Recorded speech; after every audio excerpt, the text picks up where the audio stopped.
और इतनी रजाई के अंदर बैठे हैं। ये किसान बॉर्डर के ऊपर पता नहीं कैसे बैठे होंगे, कैसे सो रहे होंगे खुले आसमान के नीचे। फिर गर्मी आई, डेंगू आया, कोरोना आया, सारी बाधाओं को दूर वो करते हुए अंत पंत में किसानों की जीत हुई। तीनों कानूनों को वापस लिया गया। मैं समझता हूं कि शायद ये इंसान के इतिहास में, दुनिया के इतिहास में सबसे लंबा आंदोलन था। मैं और कोई ऐसा आंदोलन नहीं जानता। भारत में 1907 में एक आंदोलन हुआ था, वो भी किसानों का आंदोलन था, पंजाब के किसानों का आंदोलन था, और वो अंग्रेजों के खिलाफ हुआ था। वो 9 महीने चला था, 1907 में हुआ था। उसके बाद अब किसानों को आंदोलन करना पड़ा अपनी सरकार के, चुनी हुई सरकार के खिलाफ। ये 12 महीने चला।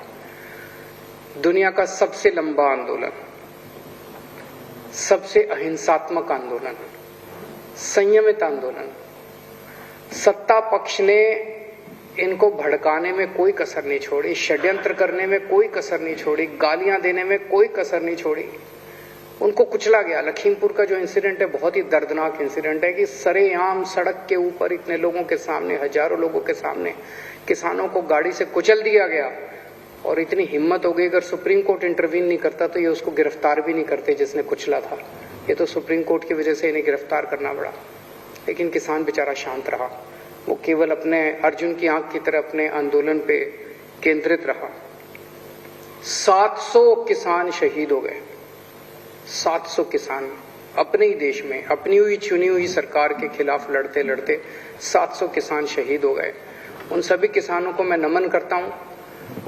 लेकिन एक खुशी की बात यह है कि उनको शांति मिल रही होगी, क्योंकि उन्होंने जिस चीज के लिए शहादत दी वो अंत में लक्ष्य पूरा हुआ और किसानों की जीत हुई।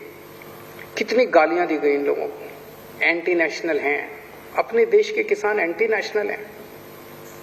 अगर अपने देश के किसान एंटी नेशनल है तो ये सारे जो बैठे हुए हैं उधर, वो क्या है फिर? जो गालियां दे रहे थे वो क्या है फिर?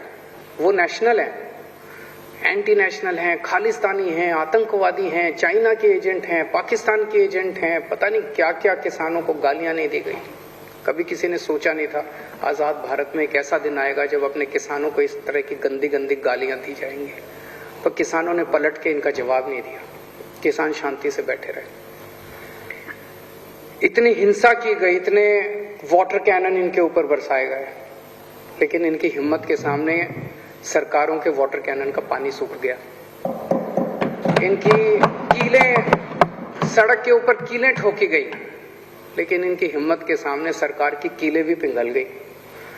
बैरियर लगाए गए, सब किया गया इनको, लेकिन इनकी हिम्मत नहीं तोड़ पाई ये सरकार।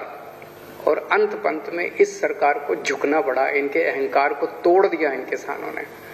जिस तरह से आजादी की लड़ाई लड़ी गई थी, ये किसी आजादी की लड़ाई से कम नहीं था। सबसे बड़ी बात यह हुई कि ये किसानों की जीत नहीं है, ये जनतंत्र की जीत है, भारत की जीत है। इस देश के अंदर जो पिछले कुछ सालों से लोगों का डेमोक्रेसी के ऊपर से भरोसा उठता जा रहा था,